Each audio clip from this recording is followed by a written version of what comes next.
Houston, we have a problem. I have a really bad feeling about this. A boy's best friend is his mother. Hasta la vista, baby. Nobody puts baby in a corner. Roads? Where we're going, we don't need roads. Frankly, my dear, I don't give a damn. Silent Green is people!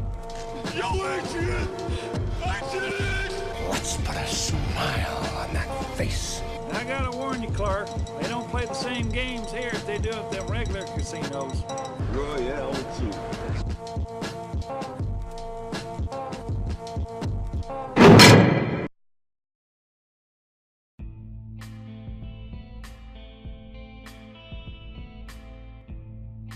Welcome to Casino Royale with Cheese, Episode 3, where I am joined today with my goose to my Maverick to talk about number one movies from 20 years ago. What's up, Shane? Hey, what's going on, Mike? How's it going today?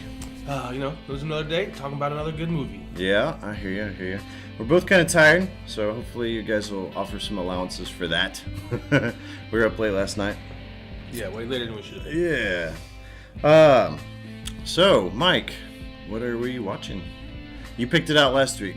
We watched Top Gun. Yeah. And it's interesting because I haven't watched this movie, I want to say since the year I graduated from high school.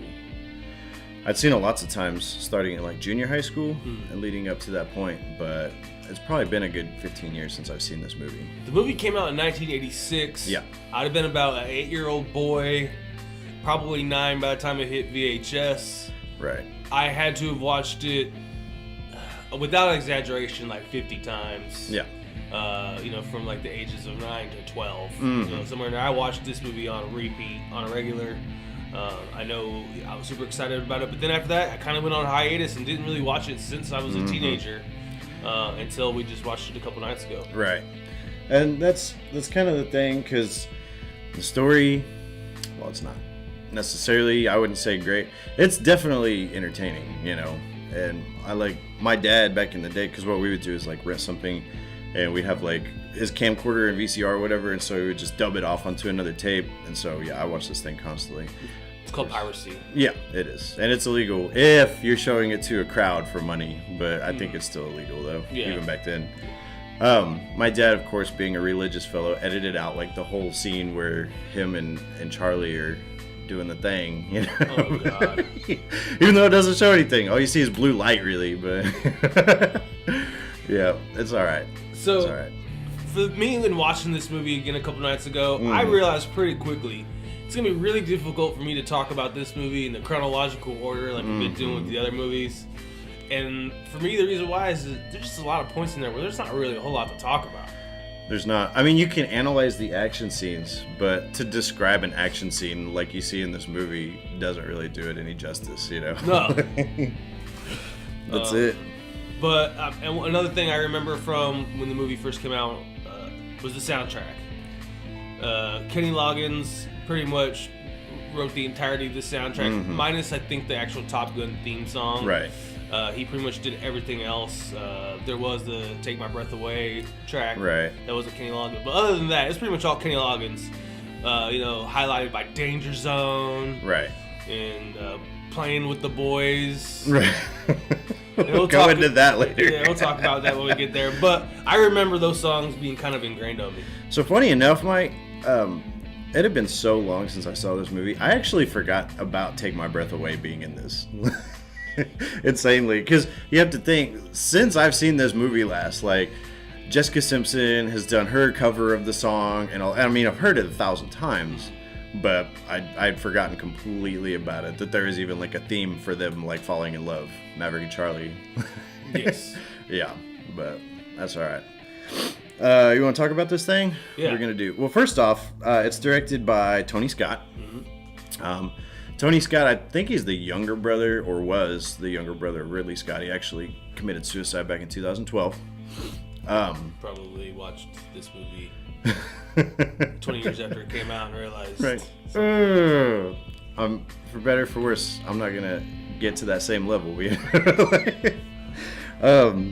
It was, interestingly enough, it was number 1 at the box office for 3 weeks, but not 3 weeks in a row. It was number 1 the weekend of May the 16th when it was released. Later on, it dropped down to number 2 and number 3, and then it came back on June the 6th and hit number 1 at the box office again. And then it fell back out of the limelight, and then it picked back up on September the 19th of 1986 and became number 1 at the box office again. I wonder what did that. I guess it was just a drought at the movie theater. Was a whole lot playing that year? I guess not. Well, it's riddled with stars. It is. In the movie. You got Tom Cruise. He's the main guy, Maverick. Right. You have Val Kilmer. Oh, yeah. In there playing Iceman. Tim Robbins playing Merlin. He actually has a pretty minor role. Do you even get to see his face? Yes. Do you? Yes, Okay. yes. And then Meg Ryan. Plays Carol. Again, she's not in there very long. Maybe 10 minutes. Tops. Kelly McGinnis is your main female. McGillis. Yeah. She plays your main female role. I don't remember her in anything else in this movie. I'm sure I have seen her in something else. I don't remember her in anything else. I was just going to ask you, have you ever seen another Kelly McGillis movie? Because I don't think I have. I can't remember seeing her. No. And then Anthony Edwards, who plays our beloved Goose. He does more TV stuff nowadays. ER was like his big thing. So like post George Clooney. And there's several other celebrities you'd recognize from all kinds of different movies in there. So it's pretty star-filled. I'm gonna go over a couple as we go along. Okay. But yeah. The movie opens up there in the Indian Ocean. Where right away we meet Maverick, Goose, Cougar, and Merlin. Yep. And they are face to face with a Russian MiG. Well, leading into it, so like I said, I wouldn't call this movie great, but it's definitely cool. And like whenever you go and like they have the opening credits, they're just reading off a litany of names, and all you're seeing is this like ground crew basically prepping these airplanes, these F-14s. That's actual footage, by the way. Is it? That's cool. They give you a quick, brief history of like what the. They say something. What is it? They created Top Gun School in 1969, and it's supposed to like separate like the awesome pilots from. I mean, take the cream of the crop and just enhance their abilities, basically. Yeah, and retrain dogfighting. Basically, yeah. The U.S. military had lost the art of dogfighting. Yeah, we got complacent with the advent of missiles and whatnot. Yeah. Anyway. So after we hear like the Top Gun theme song, all of a sudden Kenny Loggins kicks off. It's incredible. Yeah. That is how you start a movie right there, dude. Because already I've seen this movie a million times. It's been a while, but man, my blood is pumping at this point. It's badass, man. F-14s. I like F-14s. Well, there's Tomcats. Yeah. Dual-tailed swing wings. Which means I'm actually somewhat familiar with the F-14 Tomcat, considering my dad was a crew chief on F-14 Tomcats. Oh, there you go. So, I know a little bit about them. I probably built a dozen or so model F-14s when I was a kid. Yeah. They're pretty cool. I prefer the F-16, but I mean they're all awesome, So. F-16 is just a fighter, and F-14 is a fighter attack platform. There you go. I don't even know that. But we do find out it's over the Indian Ocean in present day. They're apparently... do they even say what they're flying off to go do? They just show them taking off, pretty much. They're patrolling the Indian Ocean. Oh, okay. And then all of a sudden they got radar contact with these unknown aircraft. A single MiG. Yeah. Apparently. That's what... Wasn't there two of them? There was two. Yeah, there were two. There was only one ping at first. They thought he was solo, and then boom, there was two all of a sudden. Right. And they were introduced to Cougar and Merlin, which are the two of the pilots. And they're flying as Maverick and Goose. Right. We got Maverick and Goose. Maverick is Tom Cruise, and he's the pilot. And then 23 years old, by the way. Really? When he's filming this movie. Yeah. He looked. I would say he looked 23. Now he doesn't look his age. Right. But yeah. He still looks kind of like 26. Yeah, he's aged pretty well. Yeah. I could buy 23. Yeah. Although it is kind of a stretch though at this point, because you have to think like to be a pilot you gotta like go through college first and be an officer.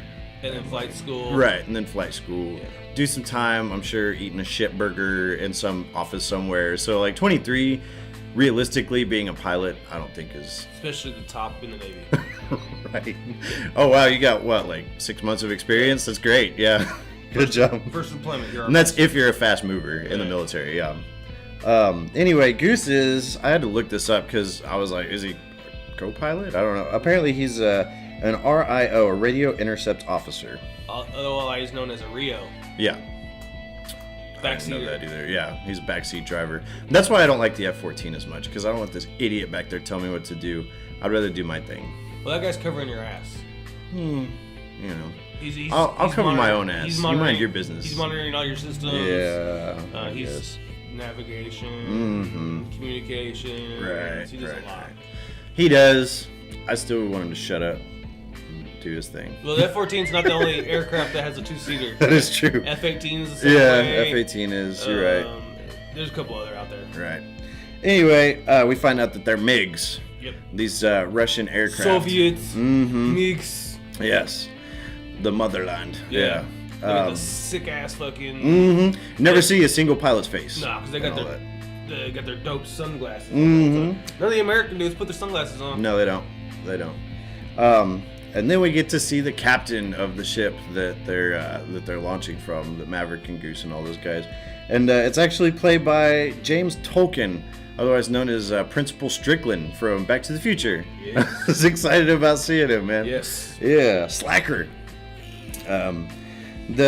The MiGs, interestingly enough, they're MiG-28s. Supposedly in the movie, they're actually just doctored up F-5s that they're trying to make look like some kind of Russian thing. Well, it's hard for us, especially now, to get our hands on a couple of right, MiGs. so we can make a movie, no less. Yeah. Hey, Cold War guys. Got any of those airplanes lying around? Yeah. I'd like to make a movie. How we defeat you? Yeah, communist Russia would really like to participate in the movie industry. Yeah. The MiGs are flying pretty erratic, and they lock onto Cougar, and he starts tripping, and then we get. I'm really condensing down this action scene because a lot takes place, but essentially Maverick manages to spook this guy. He goes inverted, and he gets really close to him, and then flips him off, and Goose takes a picture of him, and the MiG's like, "These guys are crazy. I'm out." So, yeah, and then you get a goose. Yeah. Right. You hear that a few times. That encapsulates Goose. Yeah. Yeah. Pretty cool moment. You know, obviously one of my favorite times in the film. He flips over, just inverted. He's literally like arms reach away, looking right at this dude in the face. Here's the thing. Yeah. Why would that scare the Russian pilot? Like, oh my God, he's so talented that he can flip upside down. I think that was the whole gist of it. Would that even really work? Because you have tails on these stupid planes that stick up way past the cockpit. You'd think you'd be bumping into this dude's tail, you know? It's definitely not a good move. No, it's not smart. But it looked cool in the movie. It did.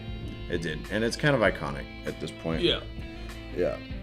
Anyway, they get back to the ship, and the pilots, or the captain's pissed. But first we find out that Cougar has, interestingly enough, a wife and a kid that he's never seen before. First off, Cougar gets spooked. He's really shaken up. Yeah, he is. Very shaken up after this encounter with the MiG. He was pretty sure he was going to die. And he just goes into cold sweats, forgets how to fly his airplane almost. Right. And just kind of goes into this thing. And you get this real sense, because they keep showing a picture of a woman, real pretty lady holding a young child that's stuck on his instrument panel. You get a pretty quick sense of his family. That's all he's thinking about. Right. And he's freaked the fuck out. Yeah. So Maverick has to come back and against orders. Yeah. Because he's running out of fuel. Yeah. Right. Captain tells him to land his ship or land on the ship. Yeah. But Maverick knows he needs to go back for his boy Cougar. And he has Cougar kind of ride at his wing side all the way back into the ship. And Cougar almost crashes his plane. He's teeter-tottered pretty bad there for a minute. Bad. Yeah. And so anyway, they managed to land this sucker, and freaking the next thing you know is Cougar turns in his wings altogether. He's like, I didn't know you could do that until this movie, and that's a fact. No, it's interesting. I know that, for instance, in the Army, the officers really, assuming that you don't have any sort of obligation at West Point or anything like that, that you can really just turn in your notice and you're not under any sort of contract. Well, it's called resigning your commission. Yeah, I would assume it's the same type of thing. It is with the pilots. The pilots and all the branches of service can turn on their wings at any time. Okay. But if they are still under obligation to that branch of They'll service, just find something else for them to do. they're going to be riding the desk somewhere. Yeah. And they're doing something they did not want to do. Yeah. But the military, wisely so, would much rather have you, if you've lost your nerve and you can't fly anymore, Right. go ahead and stay on the ground, not cost them about $30 to $60 million worth of aircraft, and Yeah. call it a day. So Right. it's pretty interesting. Yeah. I find it fascinating. No, so Cougar turns in his wings, and basically Maverick and Goose are waiting by the wayside to talk to the commander of the ship, and it's funny because they go in and talk to him, and he's pissed because they were supposed to land and did that touch and go, and then bounced on out to go save Cougar's ass, and let's see, the captain is chewing their asses out, and he says, I don't want to have to do this, but Cougar was my #1 pilot, and I got to send somebody to Top Gun school. Yeah, he completely chews their asses out, Yeah. and then hands them an opportunity of a lifetime, Right. to go compete Top Gun. Mm-hmm. Because Cougar was #1, they're #2, Cougar's out. So they're it, you know. What I did think was cool, though, was that the commander later on was like, you can tell me about the MiG later. I was like, oh, okay, so he is a cool guy, but yeah. He technically has to chew their asses out because they didn't obey his orders, you know. Mm-hmm. So I like that. We get to Miramar, California, where Top Gun training is held. Yeah, I actually was stationed there. Oh, were you? Yeah, when I was in the Marines. That was my air station. That was Marine Corps Air Station Miramar. Is where I was at. The same hangar that says like Fighter Town USA was still there. Same thing. Huh? Yeah. Huh. It was pretty cool. That's pretty legit. That was actually the first thing I thought when I got stationed there. I was like, man, this is where Top Gun was. Oh yeah. Interesting fact: Top Gun is no longer in Miramar, California. Oh really? No, it's been moved to Fallon, Nevada. Oh. Yeah, it's out in the middle of the desert in Nevada now. I can see there being less air traffic for training and stuff out there. Well, all the scenes you see throughout this film where they're dogfighting over the mountains and everything, that's right there outside of Miramar. Oh, really? Yeah, and that's all military airspace. Yeah. Restricted flight area. Right. Like it's designed specifically for aircraft. Because I knew that they had, like, obviously actual Navy pilots were filming. I didn't realize it was out there at Miramar, though. Yep, So it's all right there. that's cool. That's cool. We get an awesome shot. That's one thing about this movie is every shot basically is intended to look awesome, and it is. Well, I mentioned it a few times in my notes, but like the aerial stuff is incredible. It is. I'm talking more so about like Maverick rolling up on his motorcycle with the plane landing beside him and stuff. It's awesome. Yeah. He's loving that stuff, yeah. And as the viewer, it's easy to get wrapped up in this thing and forget that the movie is basically like from the opening scene, you can predict how this movie starts, finishes, you know. There's not too many curveballs thrown. There's one big one. There is. And that actually we'll get to it. Yeah. But yeah. Yeah, he's riding along, and all of a sudden we're in this briefing. We meet Viper. Yeah, we meet Viper. We meet pretty much all the heavy hitters in the movie. We meet Iceman. Michael Ironsides is in there, but I don't remember his call sign. Ice's coat. No. Rio? Michael Ironsides. He was the dude that he took down Maverick at that one point. Whenever he was trying to take down Viper, and like he pulled in right behind him and splattered him. I don't remember if I wrote down his name or not. Viper. Oh wait, you're talking about the other dude that was like his right hand man. Slider. Slider, that's what it was. Yeah. Yeah. Yep. We meet Slider. What I think is interesting is so they go over all these statistics and they talk about like the proficiency of these pilots during World War II, and then they talk about how basically missiles were introduced in fighter pilot day-to-day activities, and so like pilots became more complacent, and we started like there was a, what was it, did they say 3-to-1 ratio in Vietnam of it went from a 12-to-1 ratio in like World War II to a 3-to-1 in Vietnam era, and they're trying to get back up to a 12-to-1 ratio. Right. And so basically, the number of pilots that we send out versus the number that they take down is diminished rapidly. They talk about how there's this plaque at the back of the classroom, and the best pilot that graduates from Top Gun is going to get his name on the plaque. You know, and actually now I'm thinking about Slider is Iceman's Rio. Oh, okay. Ironsides is Jester. Is it Gesture? Oh, you might be right. Yeah, it's I don't Jester. remember. They all have call signs that end in R, and I was like, yeah, whatever. I like how they have like color coordinated helmets. Yeah, the helmets are cool. I can get on. I actually like Merlin's helmet. That was pretty awesome. The Tim Robbins helmet. Yeah. Yeah, that was but pretty we didn't legit. see who Cougar was his pilot. Right. So Cougar and him had matching helmets. Oh, okay. Oh, so each pilot and his Rio have the Matching same helmets. helmet. Oh, okay. Yeah, that's why Maverick and Goose I both got have you. like that screaming eagle on the side. Yeah. And then Iceman and Slider both have like some type of design. Crazy thing. Yeah, I got you. So anyway, they talk about how the pilot that comes in second, like the alternate, his plaque is in the ladies' bathroom, Right. which is kind of funny. Yeah, they established the real like boys club locker Yeah, room setting. stupid, pecker slapping and stuff like that. Shit yeah. we do in the army. Right. Military, all the time. Yeah, exactly. Was that an officers club that they go to that It night? is. That's Okay. that's an on-post officers club. I got you. Actually located in Miramar. The Navy officers club got it hooked up, dude. Dude, this was back in the 80s. Like when I joined the Marines in the 90s. Yeah. It was still kind of like that. Officer clubs, and then you had enlisted clubs. Right. And they would be separate. Sometimes you could get invited, like if an officer invited an enlisted member to the bar with Right. them, you could go. There was all these like formal and informal rules, but like the party used to be on post. Yeah. Now the enlisted club is whatever local bar is outside base, basically. Yeah. So they go to the bar. Mm-hmm. We learn who Iceman and Slider really are. Oh, by the way, he's over there like drinking his little drink, all filmy looking, with his sunglasses on indoors in this darkly lit already room. Yeah. How come it looks like a douche? Yeah. And like his bleached tips and stuff. Get out of here, man. Looking good though. He better than he looks now. He looks like a frog now. Yeah. So we learned that Iceman, like Goose tells Maverick, like those are the best. Yeah. Iceman right there, he's the best. You wanted to know who the best of the Navy was? He's the best. Mm-hmm. So we know, we already had that feeling, but now we know, like that's who his main competition is going to be. Right. We learned Maverick's name, Pete Mitchell. I forgot that already. Oh, okay. There you go. Yeah. Well, you notice he never calls Iceman he never calls him Iceman. He No.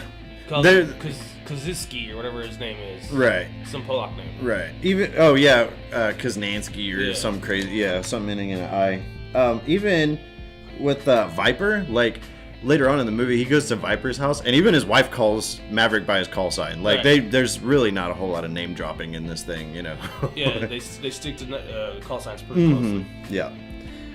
Him and one thing I think is funny is that Goose, Maverick talks about how he wants to try to hook up with a girl, and Goose is like, I just want to find somebody to talk dirty to. You find out later, dude's got a family, and you're like, Goose kind of a scumbag, dude. Hopefully he was just joking around. Right. Yeah. Because they make this wager that Maverick is gonna gain carnal knowledge of a lady in the building, and throughout the following scenes, like Goose doesn't leave. He just says he's at the bar drinking his beer. Right. So maybe he doesn't have any intention of today. He's just talking, just being funny. Yeah. Maverick picks out a girl that he's going to quote unquote learn carnal knowledge of, and he picks Kelly McGillis for whatever reason. Maybe it's just me. I don't think she's horribly attractive, but it might just be me. I don't know. I have some theories behind it. Like when you see her later with the coat and a hat on, Yeah, she's kind of maybe the more masculine of the men or women inside of the room. I agree, and I've got some stuff that I'm gonna add on to that because you're going down a hole that I can definitely follow you down. So Yeah. I don't know if there was any reasoning for that, but she's a pretty lady. She's fine. She's hard. I mean, so if we're gonna compare the whole idea of this movie is not dissimilar from like Days of Thunder, and if we're gonna compare the love interest in that movie, which was Nicole Kidman, to Kelly McGillis, Kidman's got her beat in my opinion every time. But Kelly McGillis is fine. Yeah. I think she's maybe Tom Cruise is dating down, but it's whatever. He goes up and he says that he tells Goose that she's lost that love and feeling. Right. And Goose is like, oh, I hate when she does that. if that's like a guaranteed way of picking up chicks in a bar, why wouldn't you do that every time? I think they do. Okay. I think they do. Because It's obviously like Goose acts like he's surprised when he says that. He's like, oh, I hate when that happens. But I think like that's his Thing. He says he only did it twice, but he might just be pumping her full of shit too. I mean, I've only done it twice. The first time I crashed and burned. The second time, I'll let you know how it works out. Right. That's a pickup line. That's another line too. So like, I Right. feel like this is something they've done lots of times. Right. And later on, when we meet other characters, we find out like Tom Maverick's pretty much a womanizer. He is. He goes around. Yeah. This is what he does. And it's funny, Meg Ryan knows all about it too. Right. She's like, whatever. He's a good guy. Yeah.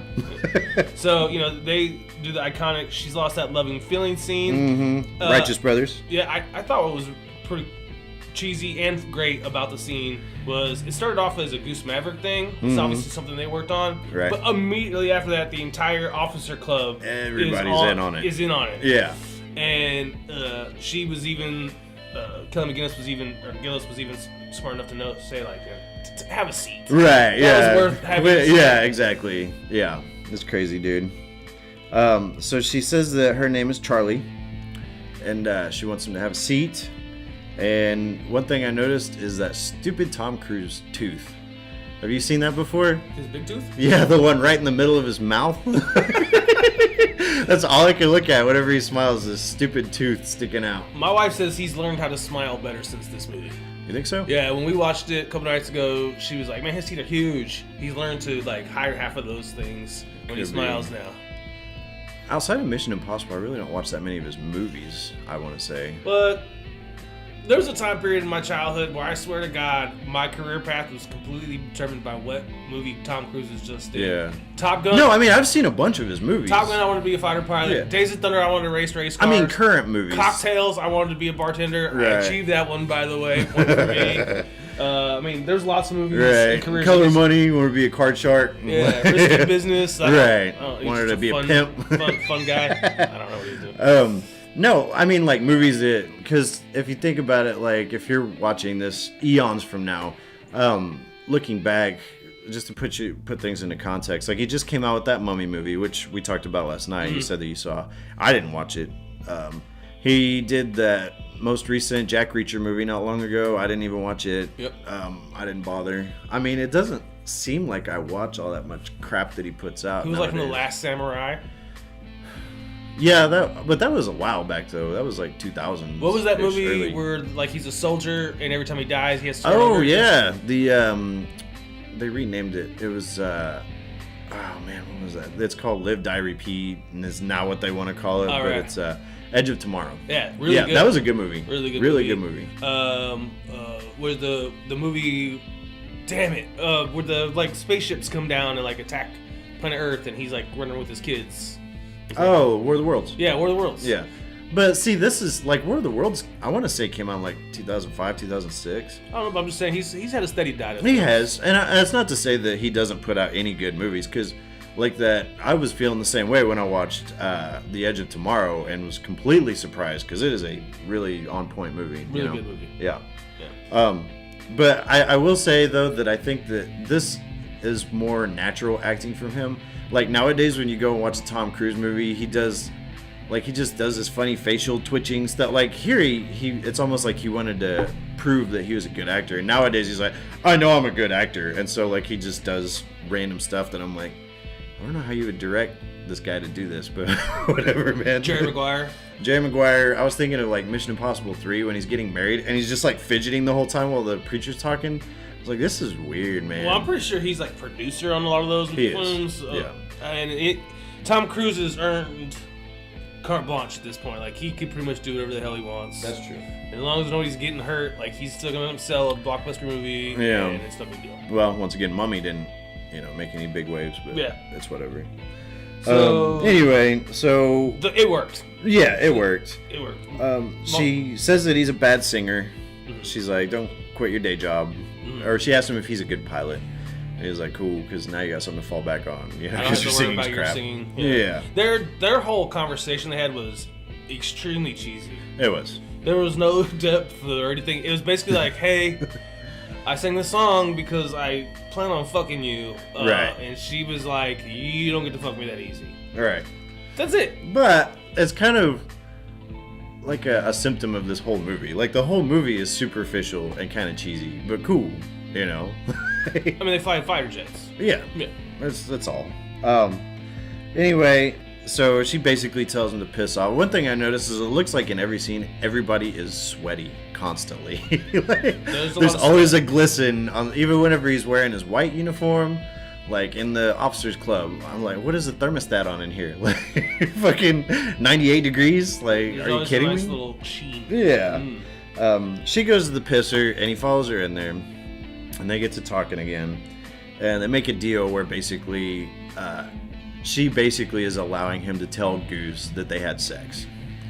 And so she goes out to the bathroom, leaves the bathroom, and she's like, your friend was incredible. And Goose is like, nuh-uh. Yeah. And he's like, yep. And that was basically it. You owe me $20. Right. So then we cut to, we're back at the academy the next day, Yep. and Viper's talking, and he says that, only the best of the best get to instruct at this school. Right. Some of them are civilians. You don't have to salute them, but you gotta listen to them. And boom, there's Charlie. Yep. She's like this civilian flight instructor from the Pentagon. And she starts going over all these statistics about like the MiG-28s and all this other stuff. And They're only capable of a negative 1G. And immediately Tom Cruise is like, bullshit. Yep. I did a negative he's 4G. like, I saw one, yeah. And she wants to like basically probe and find out what he knows about MiGs. Classified. I could tell you, but then I'd have to kill you. She's Great line. Man. I hear that all the time. And was this where that line originated from? Surely not. No. I don't think it is. I'm thinking it's more of a Bond line. I've seen every Bond movie multiple times. I've never heard it, I don't think. But this can't be from Top Gun because it's so iconic, you well, know? we owe some research. We're gonna find out where this line. Yeah, comes from. that's true. Anyway, he tells her that the MiG-28 will actually do like a 4G negative dive, and that's whenever Iceman coughs and bullshit like that. Yeah. And it's kind of funny. I guess Val Kilmer like ad-libbed that line, Oh. so like everybody cracking up and stuff is for real. Anyway, she's like, how do you know this? And he's like, because I saw one. And she's like, well, what were you doing when you saw it? And basically he talks about how they were inverted and like he flipped this dude off, and he's like, I gave it the bird. And she's like, the bird? And Goose is like, the finger. And he like flips her off, which is a great line. Yeah, and she's like, I know what the finger is. And he's like, I'm sorry, I hate it when it does that. Right. Like his middle finger is independent. Right. Yeah, it's got its own brain doing its own thing. Yeah. You can tell like in a lot of these scenes, like these guys were having fun making this movie. Oh yeah. Especially Goose. Yeah. He got some of the best lines in the movie. He's definitely the funny one. Yeah. And so anyway, she says that she confronts him later in the hallway as they're like packing things up in that hangar. And she's like, I want to hear about this MiG. And he's like, you got security clearance, read about it. Right. Yeah. Because she did know about the incident. You find out she was like, so you're the one. Like she knew about the incident, but she doesn't have any details. Right. And it's because there's no details because there's no debriefing because as soon as they got done playing with the MiG, he got his butt to California to go to Top Gun school. Exactly. Yeah, there wasn't much out on it. Which there definitely would have been a debriefing. Right. You just had a face-to-face encounter with two MiGs. These things are like unicorns, One of them was locked Right.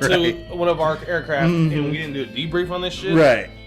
Now, this is apparently Iceman's first time hearing about this incident, and so he actually, in my opinion, kind of raises a good point about Maverick, because he goes through it's really easy to label Iceman as being a douchebag in this movie, but he raises some valid points, just because he's the antagonist doesn't mean he's wrong, And he's like, so he was covering Cougar while you're fucking around with this MiG up there. Right. And he's like, Cougar had, his thing. And he's like, yeah, okay. Well, we found out Iceman and Cougar were like boys in flight school. Oh, okay. See, I didn't pick up on that. Yeah, he tells him. We were really close in flight school. Like, I know Cougar. He could fly his ass off. Basically. Right. Like, what were you doing? And he doesn't like, and he says this multiple times throughout the film. He doesn't like Maverick simply because he's dangerous and reckless. You're going to get people killed up there. Yeah. Yeah. And Iceman, don't play that. And it's, like I said, he's not wrong, Right.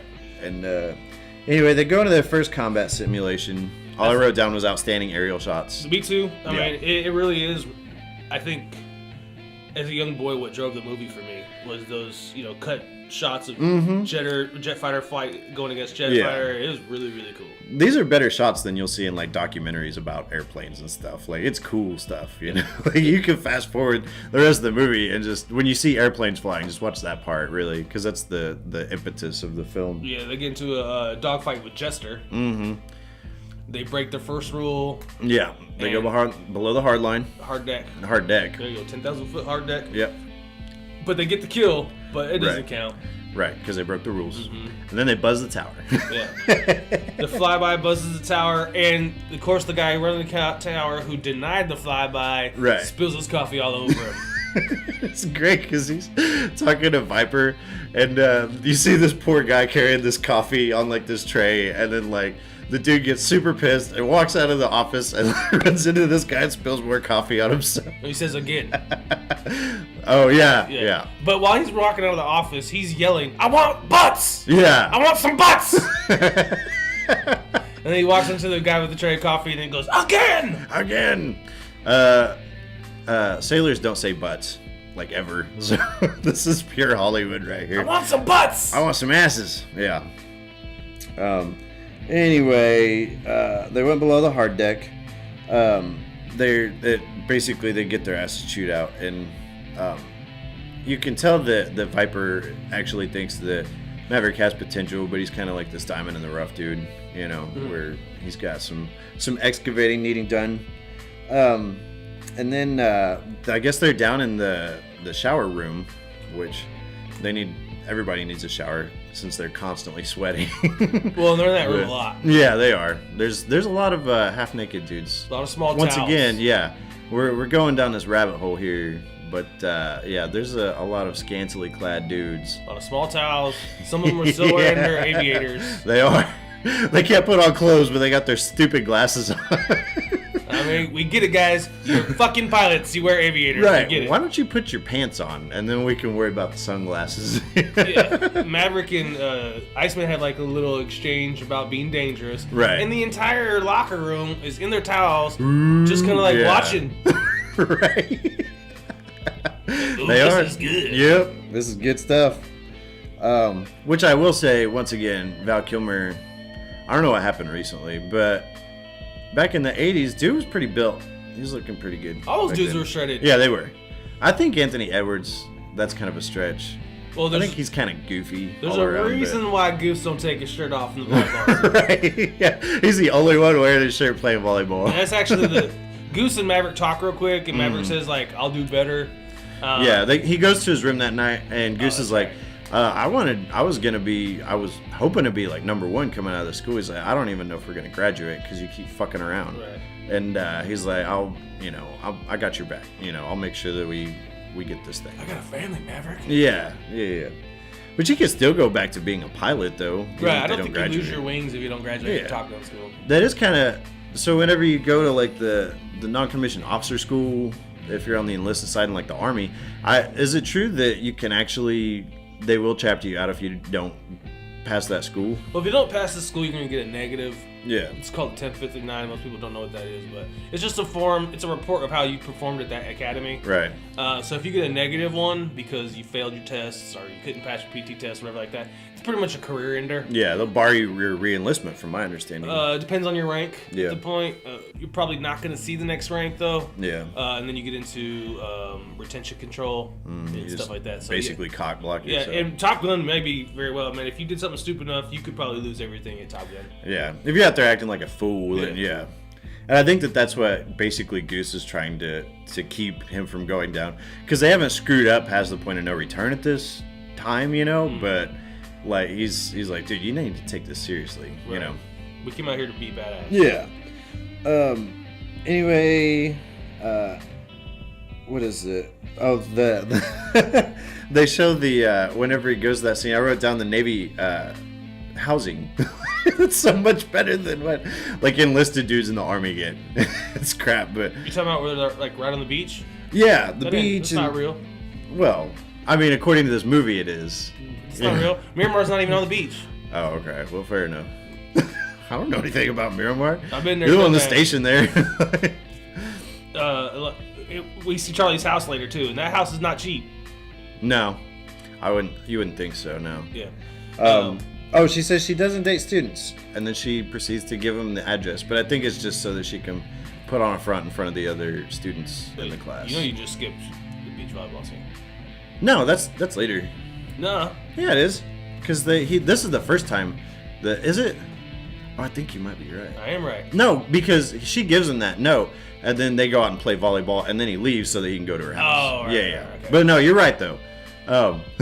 Volleyball scene. Classic volleyball scene. I would like to believe that this scene is, as my friend Shane would say, ham-fisted into the movie. So for the women watching. Right. Dudes are already going to watch this movie. Right. I think that they put it in there for a little eye candy for the ladies. A couple things fuck with me. Goose won't take his shirt off. He's wearing these goofy Hawaiian like swim trunks. He's too. wearing appropriate pants. Right. But he won't take his shirt off. Right. Maverick's wearing jeans, Blue jeans. but no shirt. No shirt. If you're hot, take your jeans off, bro. Oh yeah. Some of you see Tom Cruise in his fucking risky business tidy whities out there. Right. Yeah.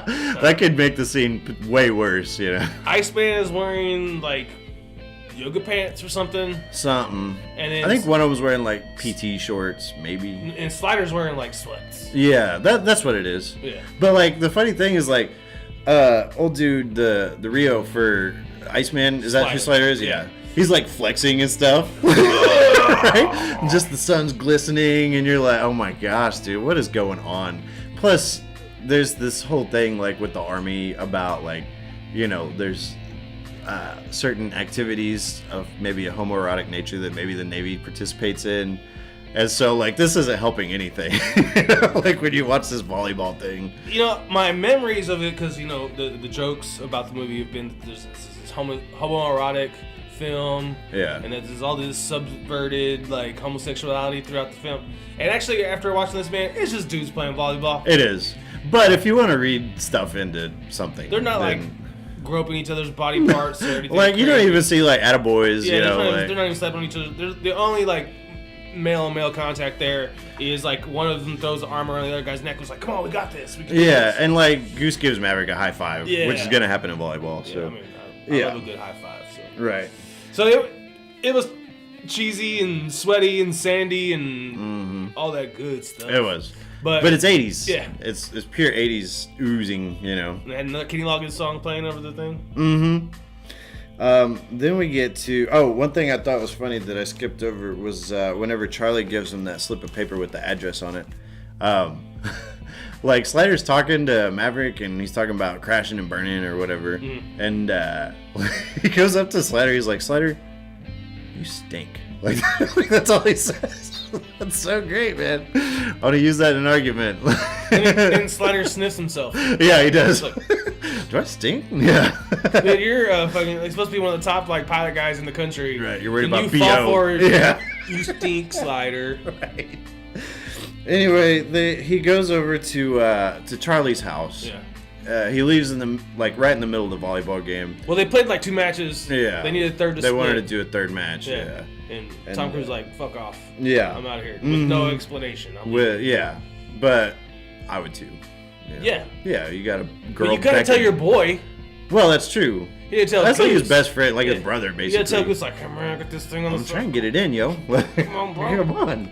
Yeah. Then they start playing Take My Breath Away, which I had forgotten all about, which I think I mentioned. Plays 25 times. It does. It does. So he goes over there. He's like, "Yo, can I take a shower? I stink now." Yeah. And so Charlie's like, "No, I want to eat. I'm hungry." And he's like, "Whatever, man."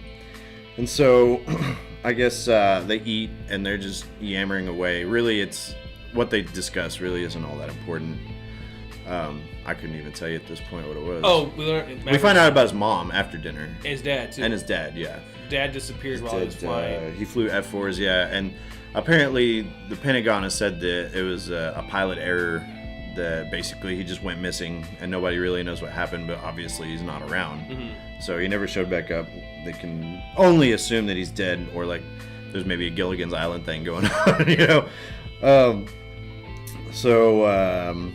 Yeah, we find out mom's dead, dad's dead, and he just dips out. She's like, "Yo, you want to stay?" Or he's like, "No, I'm gonna take a shower." just leaves. Yeah, when I thought when he said, I'm going to take that shower now, I thought that was going to leave. Oh, he's going to get a shower at her house, Right, and she's going to come wander join on him. in. Yeah. Mhm. Nope, he just rolled out. Got Dude. back on the motorcycle, left. By the way, the sun looked like it'd been going down for 2 more minutes since he got there, because it was going down when he showed up. Right. He leaves it still going The down. longest sunset ever. Yeah. So It's taken like an hour and a half for the sun to set. a little bad edit there. Mm-hmm. But once again, it's not for continuity. It's to make it look cool, because it's a cool movie that doesn't care about substance, you know? Like, Yeah. anyway, so this is the elevator scene the next day. I have a quote that I'm going to read you here in just a little bit. Okay. But I'll wait till we're done, kind of like as a post movie thing, you know? Okay. Anyway, so she shows up, or Maverick shows up to school the next day, and there's Charlie. Why don't you describe her attire for us, Mike? She's wearing a sick ass fighter pilot like leather coat. She is. She got an all black ball cap on. Right. With her hair pulled back. Yeah, and like a bun. Yeah. Yeah, And tucked she- up in the hat. The only reason you know she has any hair worth of length is because it's kind of like these little ringtails come out Right, of like a rabbi or near something. her yeah. temples, Right. like a rabbi. Yeah. They come out near by her temples. I think she's got a plain white T-shirt underneath. Yeah, I think so. I mean, I'd hate to put anything on it, but kind of masculine dressed. Well, the shoulder pads don't do her any favors. Oh, okay. I'll tell you that. Like in the jacket, she looks like she's getting ready to go play football. All Like- jackets in the 80s had shoulder pads. Yeah, they did. They did. If you walked up behind her in that attire, though, it might take a second look for me to figure out if that was a dude or a chick, just based on the attire. You know, like she's looking really mannish. Well, I'll look at her ass. Well, you know, I can that's still any be- woman. I can still be wrong. Right. But, you know, I'll Yeah. figure it out. Yep. So anyway, they get to talking in the elevator and how things are gonna get complicated and all this stuff. And, don't they play the song again? Yep. Yeah. And so anyway, he like pins her up against the wall, goes in for the kiss, and like he doesn't kiss her. Elevator door opens. Yeah. And so he dips on out. And then we get to see Meg Ryan, my girl. As much as Kelly McGillis doesn't do much for me, Meg Ryan's the opposite end of the spectrum. I think she's beautiful and quirky, just adorable all around. I think she's awesome. I mean, I agree. Yeah. And the character she plays in this seems like she's a whole lot of fun. Yep. She... Actually, it's kind of sad because in recent years, I guess Meg Ryan's really gotten into like the self-beautification with surgeries and stuff like that, which she's a natural beauty anyway. I mean, I've never like woke up next to her, but I would assume that she's pretty good looking. But man, she has really butchered her face. Have you seen her recently? No. It's rough. Women, it's okay to age, like, and have natural beauty. Like, it's okay. Just because you're older doesn't mean that you're ugly, you know? Like, Right. you know, you don't have to do all this crap to your face to stay beautiful. I promise. Anyway, so they go and pick her up at the airport, and I guess Goose told her that like Goose told his wife, which is Meg Ryan, that basically Maverick's in love with this girl that's this flight instructor. Yes. And that's basically where the scene left off. Then we go over some footage the next day where it's footage of Maverick flying around and stuff, and everybody basically says that it was a bad call, the move that he made in the air. I didn't really pick up on what it was that he did. The reverse S. I don't know what that is. I just know they say reverse I would S. assume it's where he's flying He did a reverse upward in S, a curve. and that was exactly the wrong thing to do in that situation. Although, But it worked out. it was effective. Mm-hmm. Yeah. Which you're gonna have a little bit of intuitiveness in the cockpit too if you're a good pilot, you know. So just because somebody watches a video and thinks it's stupid doesn't mean it is, but whatever. Anyway, they do a little bit of pecker slapping on Maverick. Even Charlie joins in, and she basically says that it was really stupid. And so he gets pissed off and he bolts, and she's trying to talk to him, but he's like, "Are you gonna chew my ass out and then want to talk to me about it?" And so he hops on his motorcycle, takes off. She chases him down in the car. High speed chase scene. Yeah. A Carmen Gia chasing down. Carmen Gia. When's the last time you saw that thing? Chasing down a fucking crotch rocket. Yeah. And she's right there with him. She's jumping it over hills and everything else. There's this weird edit in there where it shows him take off on his motorcycle down the road, and she's like standing right beside his bike, and all of a sudden you see this car pull out of nowhere. I was like, where was her car parked? You know? She's fast. I guess so, yeah.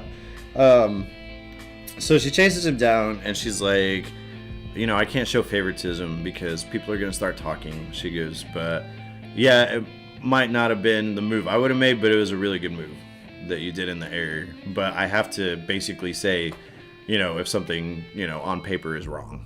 She told him that she wanted to tell him that what he did was good in there, but then Right. everybody would be able to see right through her and know that she's falling for him. Right. Which is really weird to me at this point because they really haven't had any significant amount of time together. Mm-mm. They ate dinner once. Yeah. They met each other in an elevator once, and now they're falling in love. Mm-hmm. Not only are they falling in love, but they're swapping DNA at this point because they start kissing. Yep. Take My Breath Away plays. Again. Yep, and they decide they're gonna make the beast with two backs, and The nice blue lit. yeah, I was about to say nice blue light. Yep. Yeah, sex scene. the whole I find 80s sex scenes to be really awkward because he's licking her teeth and she's licking his neck, and I'm like, you know how sweaty that dude is. I'm sure he needs a shower. There's just a lot of licking going. Yeah, they probably both do. It looks hot as hell in Miramar. So anyway, we get to I feel the need for speed. Yeah, he's on cloud 9 the next day. Yeah, he's loving life. They're him and Goose are walking down the flight line. He's like, I feel the need for speed. Ah! Yeah, High five. that's it.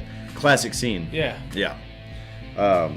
Anyway, they find out that Viper, the guy that's their the lead educator in the school, is actually gonna be flying out on this mission, the simulation that they're on. And so anyway, Maverick wants him. He's like, I'm gonna get this dude. And so they follow him and all that, and he breaks away. He's supposed to be covering this other dude. He's like, you're fine, you got this. I'm gonna go get Viper. Mm-hmm. And so anyway, in so doing, he doesn't watch his 6, and what's Jester, yeah, slides right in behind him and takes him out. Yep. Yeah. Another shower scene. Yeah. Another shower scene. They're back in towels. We're really pushing this idea of showering in this movie. Yeah, they're back in towels. And they're all bummed out. Mm-hmm. Or he's bummed. Everybody else is kind of talking shit to him. Right. But Jester does say that, what is it here? He says that, what was it? It was great flying or something. The best damn flying I've ever seen. Yeah, until you died. Right. Yeah. And then, sure enough, Iceman goes up, calls him dangerous again. That's basically 90% of Val Kilmer's dialogue in this is, I don't like you, I don't want to fly with you, you're not safe. Is basically the whole gist of that. And so then we get to see a picture of Tom Cruise, or Maverick's dad. He's got, I guess, a picture of him and his dad when he was a little kid, and there's an airplane in the background. It's just a goofy thing. They go out for beers. Yeah, they go out for beers. Goose is jamming on the piano. Yeah, he's rocking out. What is he playing? Great Balls of Fire. Great Balls of Fire, Jerry Lee Lewis. Yeah. Yep. And you find out that he's got, we saw the kids before at the airport, but yeah, he's got all these kids running around, one sitting on the upright piano. Does he have more than one? I think he had I only remember 2 or one boy. 3, I want to say. I just remember the one that Maverick was playing with. Yeah. I like how they bring in these basically toddlers into this bar, Maybe it's just an Applebee's or something. I think it was a restaurant. Yeah. Because that was a question I had too. They were obviously doing some drinking. But if you, on the bigger scenes, where you pull out and he's on the piano and you see his kid sitting up there on the piano, there's tables behind him with eating food. Yeah, they're sitting in this wraparound booth, which isn't. So I think they're at a restaurant. Yeah, probably. A really cool restaurant where they have a piano that you can play. Yeah, just go in there and rock out. And that your kids sit up on top of it. Right. Nobody right. cares. And so anyway, that's when he tells Charlie, or Meg Ryan tells Charlie, she's like, yeah, he's got, a girl in every port, basically, and all this stuff. And then she's like, oh, but he's in love with you, basically. Yeah, and there's a million broken hearts out there tonight or something like that, because unless you're blind, honey, you can see he's in love with you. Yeah. I'm like, how the fuck does she know that? Especially after they've gone on 2 dates and they haven't really talked about anything. Whatever. She just has that something, I guess. She got that intuition. Something, yeah. What the French call a certain I don't know what. So anyway, I said beers with Megs, or beers with Meg is what I call that one. They go out on the next simulation, and it's Iceman and his dude, and then we got Maverick and Goose, and they're going out. Was it Viper again? I don't know who they're flying against. Yeah, they're chasing down this MiG, simulated MiG. Right, the F4s or the F5s. Yeah. And they're both like, Iceman and Maverick both are like really on their game. Yeah. They both spot the bogeys. Mm. And they're like, Maverick's like, I'm going in. Iceman's like, no, I'm going in. Right. Iceman cuts off Maverick. Yeah. They're in pursuit. They're following this. He's blocking his ass, basically. Yeah, well, Iceman's trying to line up the shot, and he keeps talking about, like, I just need 10 more seconds. I need 5 more seconds. Right. And Mavericks and Goose are like, get the fuck out the way. Right, I got a shot, Let's just take the shot. I can take the shot right now with you there. Get out of the way. Yeah. And finally, Iceman's like, I can't do it. I'm out. Yeah. Pulls out. I guess there's... I don't know as much about like jet engines as some people do. I guess apparently the flares from Iceman's jets had some sort of effect on their engines, and so Maverick's engines start going out. Yeah, engine 1's out. Engine 2 goes out shortly after. Mm-hmm. They're in the spin. The flat spin. Yeah. Call it, yeah. Yeah. Which is a notoriously like deadly spin, because you're literally going down like a top. Right. Just basically on your nose, the circumference of this thing. And Maverick's yelling out that he can't reach the ejection handles. Goose, you need to he's all pressed up against the glass. Yeah. You need to pull him. I can't reach him. Yeah. Pops the canopy. Right, and then it happens, man. Everybody in the audience's heart just breaks. Momently. And that's the thing, because Goose pulls the ejection seat. Maverick gets out fine, but the canopy's still there, and Goose launches up and hits his head right on that canopy. He's dead like instantly. And you can tell. Yeah, he's limp. Like you don't think like, oh, he bumped his head. Like you can feel it. It's over.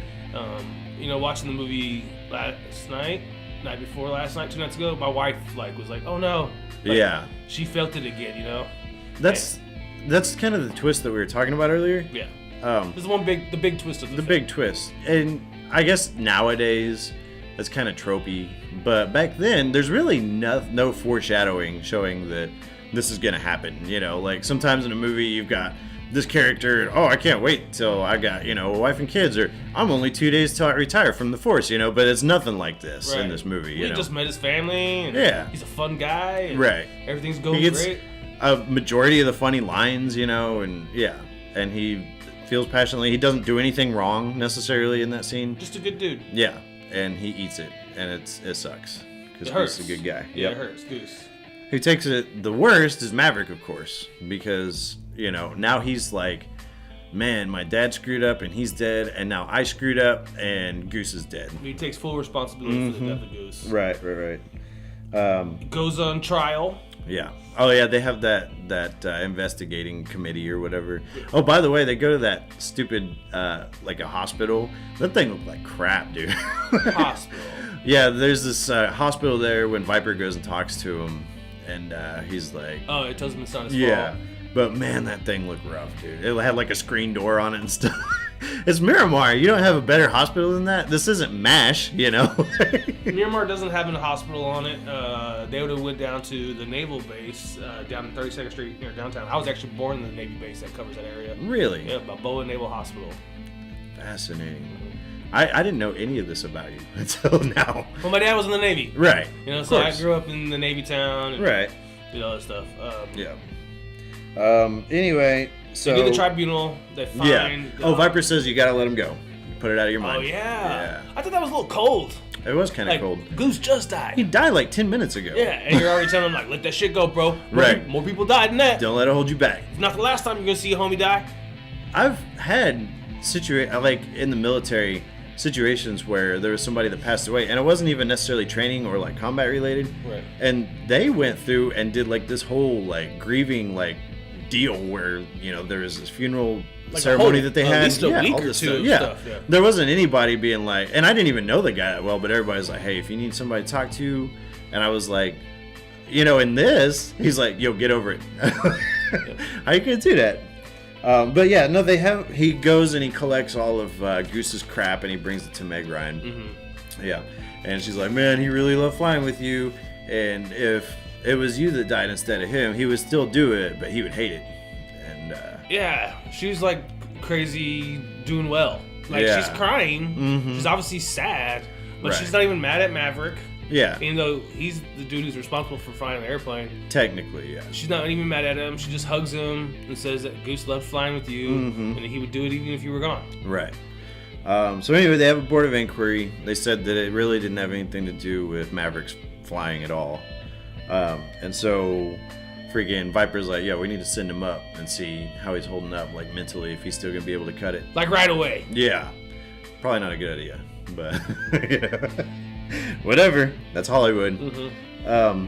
Anyway, he goes up there, and there's that dude that is Rio. Yeah. And he's being kind of a douchebag, considering this has been like 2 days, and they even say it's been like 2 days since Goose died, and the guy's like, because Maverick won't engage the counteroffensive, the simulating MiG, and he's like, man, we had him. Hey, we had him, and he's like all up in Maverick's ass, and I'm like, why don't you give him a break? I have a theory. Why is that? What's that? All right, so the new Rio happens to be an African-American gentleman. Yes. Did you notice what his call sign was? No. Sundown. Oh, yeah. Yep. Why is the black dude called Sundown? Is it like a black night? Like night, basically? Yeah. Oh, 80s. So I think he's pissed off. Yeah. He got this racist-ass call sign on his helmet. It could be. The only thing that I was cracking up about is I'm pretty sure that was the same dude that was like Chuck Norris's partner in the TV show Walker, Texas Ranger, if you remember. I think so. Yeah. I think it is him. Because he pops up in movies in the 80s, and then he just kind of washed out, and he's like, yeah, I'll just chill with Chuck Norris in the 90s, But yeah, he's pissed, understandably, I guess, under that new light that was just introduced to me. But yeah, and basically Maverick gets in his face. He's like, I'll engage him when I'm freaking good and ready, and why don't you get off my ass? Anyway, they're like, well, just keep sending him back up, and he'll get it back, And this is where we get to see Iceman. And I actually, while watching this scene, because they're once again showering and everything, but it's more somber tone, so it's just Maverick and Iceman showering this time. Well, Maverick's packing his shit. Yeah, because he's basically washed out. Yeah. But he's like, hey man, I wanted to tell you I'm sorry.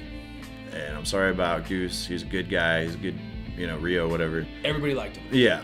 And I was actually watching that scene, and I was sitting there thinking to myself, please don't be a douchebag. Like, he could have thrown in some snide comment, maybe if you're a better pilot, something like that, but he wasn't being an asshole or anything. Right. He was like, I'm sorry, and it was kind of refreshing, I thought. He did the best he could to be genuine about being sorry. Especially since him and Maverick have not been on good terms this entire time. I mean, what else are you going to say, So Maverick quits. Yeah, he's at the bar drinking. Sliders saw him quit, so he calls up. Yeah. Charlie. Yeah.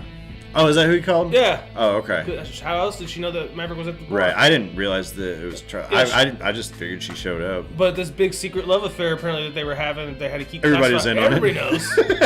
Yeah. And everybody's got her number apparently. Mm-hmm. Slider just calls her up and was like, "Hey, Maverick just quit." Right. So she goes in there to the bar and she says, "I'll have what he's having." And the bartender's like, "What's that?" And he's like, "Ice water." Yeah. Yeah. So he's not drinking any alcohol or anything.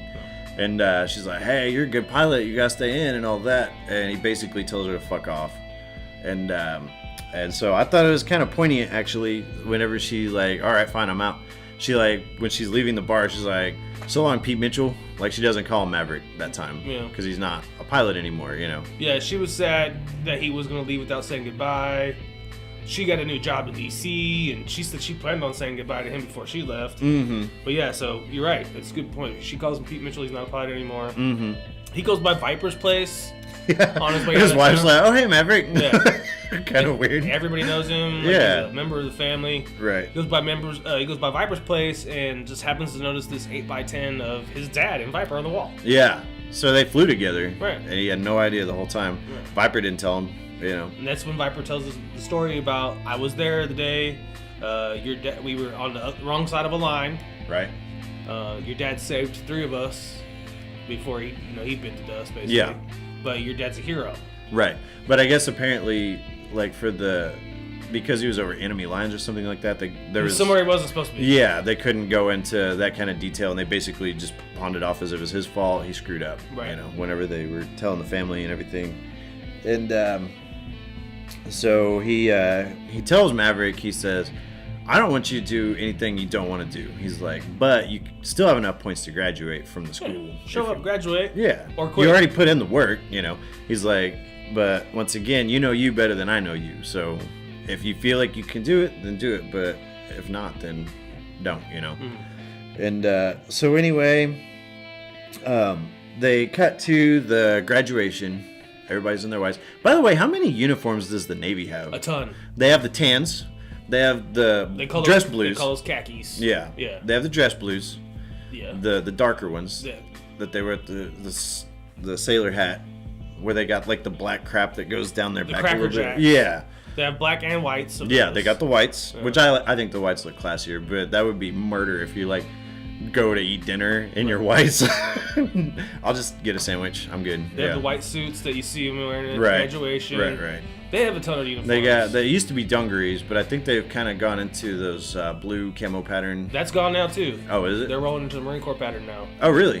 Because I knew that they had the blue ones, which is funny because if you're wearing blue, like the ocean, generally speaking, is blue. So if somebody goes overboard, you don't want to wear blue. Come on. They're gone. But I guess apparently whenever they come into contact with salt water, Turn orange? they'll turn orange. Yeah. Not true. Oh, it's not? No. if I'm working on a ship in the middle of the ocean, there's salt water all over the place. That's true. Every time I put my knee down on the Or wet sweat. surface. Anytime you do anything, yeah. It's going to turn orange. Right. And then they had the landlubbers, like the green ones, but I guess is it all just going Marine uniform now? They're going the Marine Corps digital Okay, stuff. so there's no difference in the blue and the green ones now. It's just all Marine.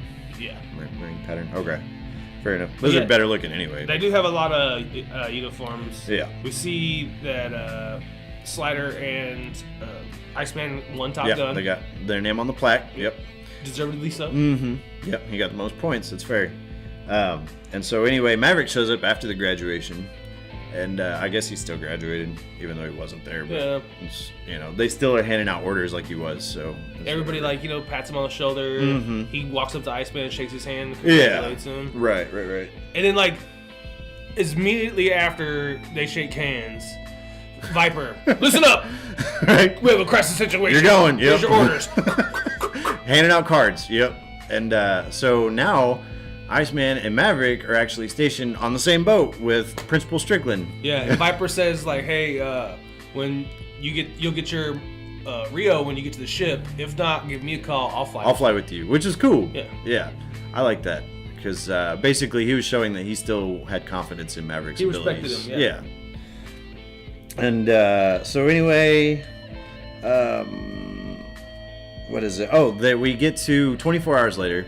The stupid ship's still out there on the stupid Indian Ocean, and we got Principal Strickland, and he's giving out these, the situation where apparently there's some kind of communication ship that has gone adrift or something like that, and it's basically in this enemy territory now, and they suspect the enemy might be creeping, like Russians might be creeping up on this thing to try to get presumably information or just take prisoners or something, Or they mentioned that these MiGs, they have missiles on them that are capable of launching for 100 miles. Oh, okay. So they're like, if they're within 100 miles of the ship, they can take the ship out. Yeah. And so we get to like a Star Wars Death Star type scenario here where Death Star's creeping up on Yavin, type of thing.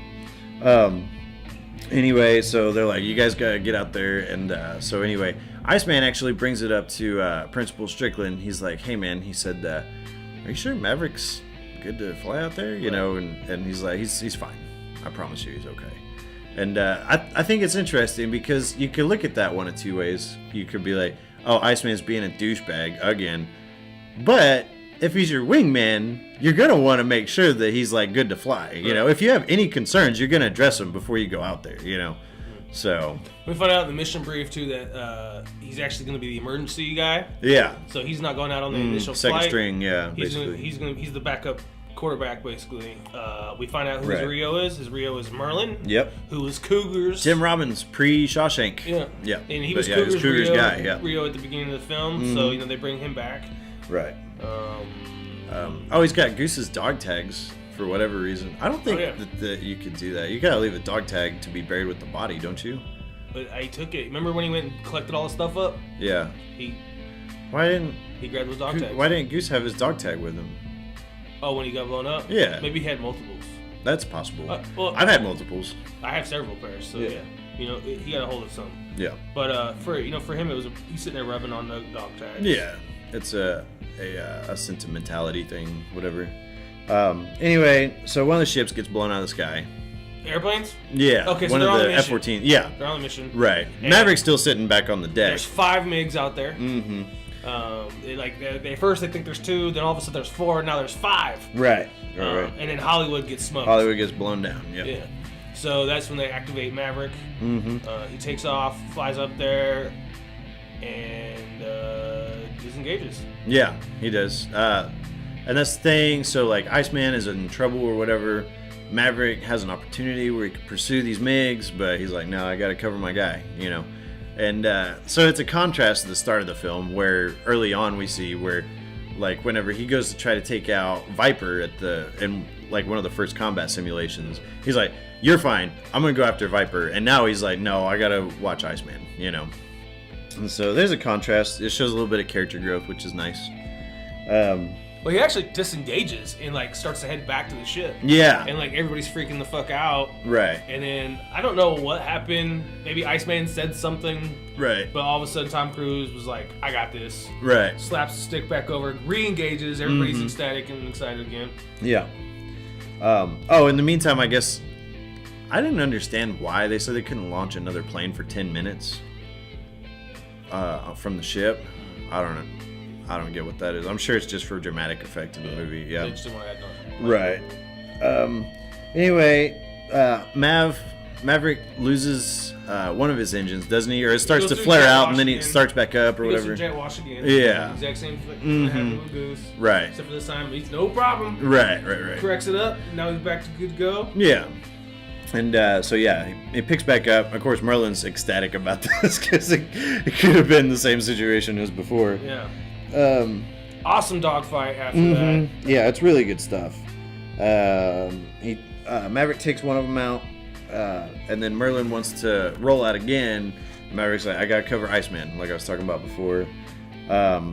They've got, I guess they're like all over Iceman's ass at one point. And so then Maverick takes out the MiG that's getting ready to smoke Iceman. Then Iceman takes one out. Mm-hmm. They start eliminating these MiGs. Yeah, and one of them's on his tail at one point, and he does this thing that he did in one of the simulations where he's like, I'm gonna hit the brakes, he's gonna fly by. Right by. Yeah, and then I'm gonna take him out. And sure enough, and then I thought it was really funny because it's pure Tim Robbins. He's like, you're gonna do what? Like, it was a great line. And so sure enough, they fly right by. Maverick takes the dude out. They all fly back. And then the remaining MiGs like take off. Yeah, they're spooked and they're done. Yeah.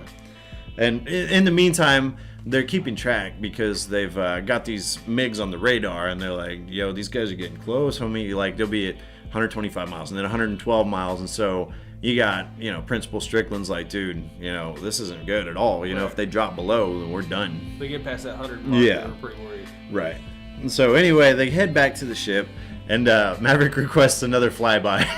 Which is immediately denied. Right? He's like, fuck this. And so he does it anyway. Same guy spills coffee on himself. I don't know if it's the same guy. It's not. Yeah, but he does spill coffee on himself, which is pretty great. And so anyway, everybody's all... Rushes the aircraft. Full of, excitement. Yeah, that's not a good idea. They all rush the aircraft after they land. Yeah. They're like cheering on Maverick. A mob of and people Iceman. are really stoked, yeah. Iceman and Maverick meet in the middle and kind of bro it up. And they're like, you can be my wingman anytime. Yeah, he says, you're still dangerous, but you can be my wingman anytime. Yeah. And Maverick's like, no, you can be my wingman. Mm-hmm.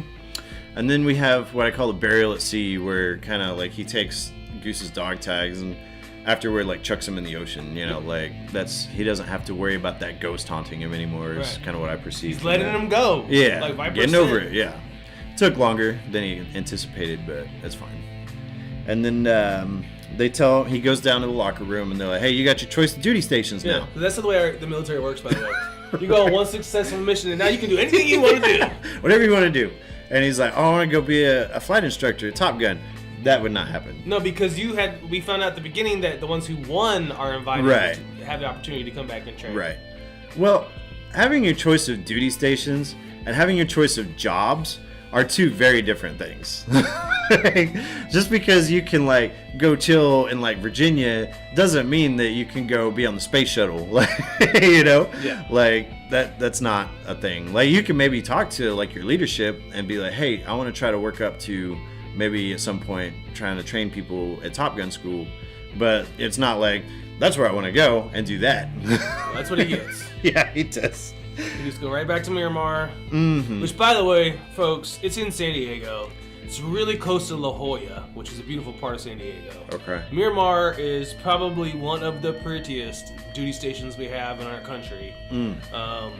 If you ever have a chance to stop by, check it out. It's a really beautiful place. Yeah. San Diego's gorgeous anyway. Yeah. A buddy of mine always jokes the easiest job in the world is being the weather guy for San Diego. Probably true.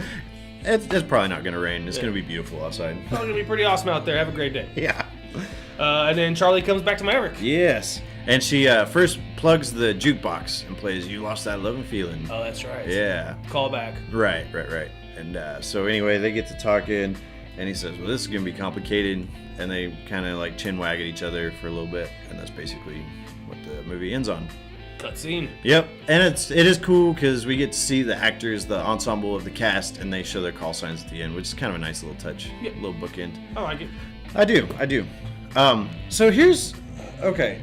There was a, here's where the quote thing that I was talking about comes into play, okay? Okay. There was a movie apparently that came out in 1994 called Sleep With Me, okay? And it featured Quentin Tarantino playing this dude named Sid, and there's Todd Fields. That doesn't really ring any bells. He plays a fella named Dwayne, okay?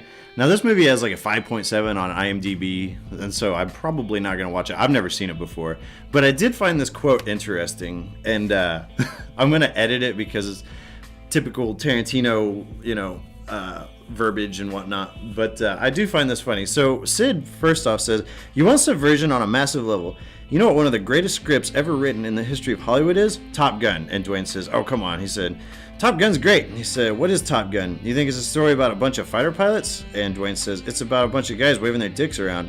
Sid says, "It's a story about a man's struggle with his own homosexuality." It is. That's what Top Gun is about, man. You've got Maverick, all right? He's on the edge, man. He's right at the line, all right? And you've got Iceman and all his crew. They're gay, and they represent the gay man, all right? And they're saying, go, go, go the gay way. Go the gay way. And he could go both ways. And then Dwayne says, "What about Kelly McGillis?" And Sid goes back to saying, "Kelly McGillis, she's heterosexuality." She's saying, no. Go the normal way. Play by the rules. Go the normal way. They're saying, "No, go the gay way. Be the gay way. Go for the gay way, all right?" That's what's going on throughout that whole movie. He goes to her house, all right? He looks like they're going to have sex, and they're just kind of sitting back, and he's taking a shower and everything. They don't have sex. He gets on the motorcycle, drives away, and she's like, "What the fuck? What the fuck's going on here?" The next scene you see her, she's in the elevator, she's dressed like a guy, she's got the cap on, she's got the aviator glasses, she's wearing the same jacket the Iceman wears. She is, okay, this is how I gotta get this guy. This guy is going towards the gay way. I gotta bring him back. I gotta bring him back from the gay way. So I'll do that through subterfuge. I'm gonna dress like a man, alright? And that's how she approaches it. And he cuts away. Tarantino likes to deviate a lot in his conversation, but anyway, he goes on to say, "Alright, but the real ending of the movie is when they fight the MiGs at the end, alright? Because he's passed over into the gay way. They're this gay fighting fucking force, alright? And they're beating the Russians, the gays are beating the Russians, and it's over. And they land, and Iceman's been trying to get Maverick the entire time, and finally he's got him, alright? And what is the last line that they have together? They're all hugging and kissing and happy with each other, and Iceman comes up to Maverick and he says, 'Man, you can ride my tail anytime.' And what does Maverick say back? 'You can ride mine. Sword fight, sword fight.'" And so I think that Tarantino kind of said, like, if you're finding subtext in this movie about heterosexual tendencies or whatnot, like, Tarantino kind of summed the whole thing up right there, But And I think it's because of Tarantino's. I'm actually a little bit familiar with that. yeah. And I've heard Tarantino actually talk about it before and what his motivation behind that part of the film was. And he might have been what has perpetuated a little bit in my head. It could be. What to expect. I mean, dude's playing volleyball shirtless. That's really not that big of a stretch, I guess. They're just playing with the boys. Yeah. I mean, so when I was when I was in the military, I actually went to this this thing where they were all doing like these guys were playing softball or whatever, and none of those dudes were wearing shirts, you know. Like, I mean, it's just a thing, man. If it's hot outside and you're playing, you take your shirt off. I don't understand the blue jeans thing, but it's whatever. Yeah. Anyway, Mike, so what did you think about Top Gun? Well, I was really excited to watch the movie that I remembered so fondly from my childhood. Yep. In watching it, I realized there's no depth at all No. to it. It's just frosting. It's a really cool aerial footage. It is super cool with all the dogfighting. Yeah. They did get to fly cool jet planes, and they lived a really cool life. Yeah. And I think that's what I was so crazy about when I was a kid. Right. Just don't think about it too much. Right. Yeah. But it was fun. Yeah. It's a fun movie. No, it's a fun movie. And it's definitely a blockbuster material. It's right for that sort of thing. It's not like your Jurassic Park where there's maybe some stuff to think about. Like, this is, like I said, all frosting and no cake, you know. But it's cool. It's a cool movie. It's an entertaining movie. It's easy to get through. 2 hours flies by, you know. Yeah. It was, like I said, directed by Tony Scott, and he's done a bunch of movies I really like. He did, Man on Fire. He's directed Enemy of the State, True Romance, Days of Thunder, Beverly Hills Cop 2, and this, just to name a few of his movies that I really appreciate.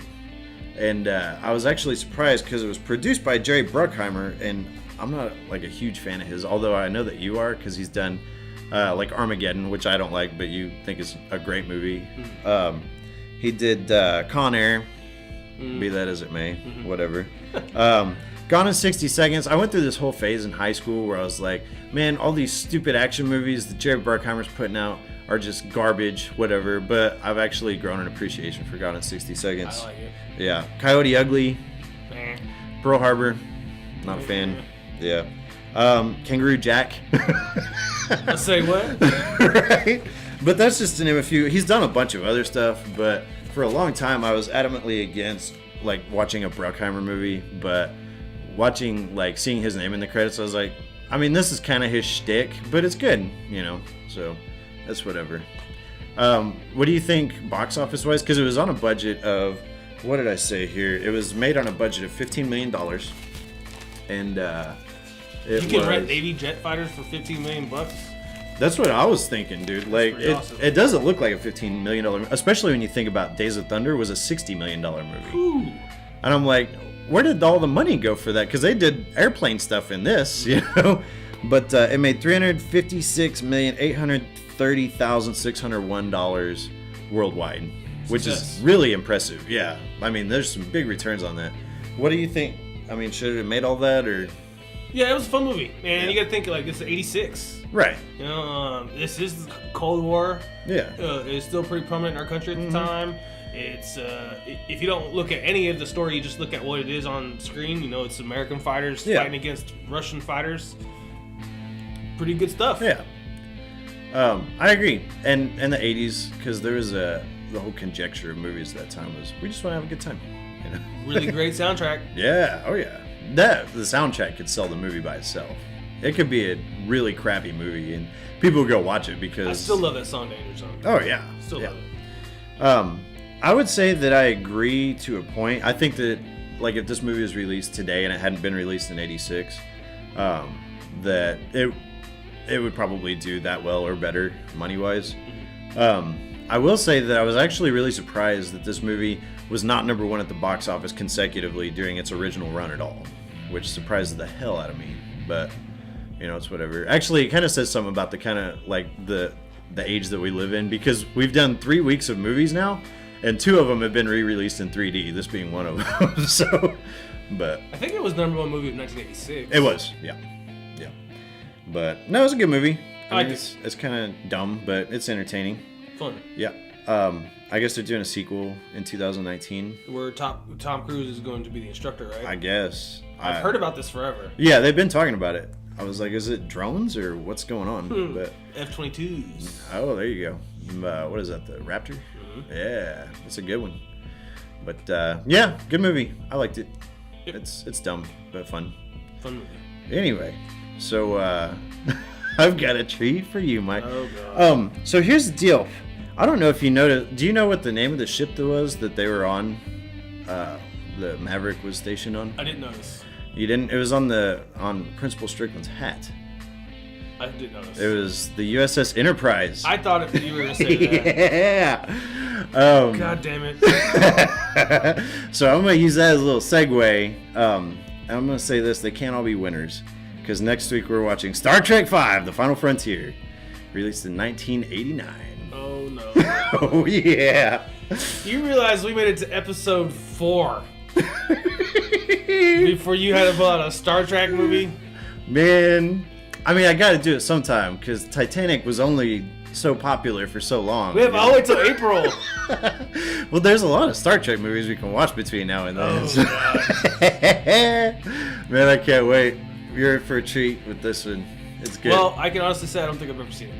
No, I'm sure you haven't. Because you said the first ones you watched were the JJ movies. I think. I do remember seeing some Star Trek movies, but I don't think I've seen number 5. Yeah. Well, if you had, you'd remember it, because it's not good. Oh boy.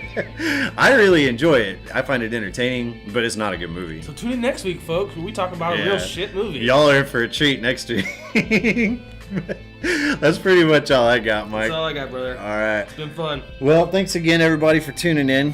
I'm having a good time, and I guess we'll see you next week. Bye-bye now. Bye.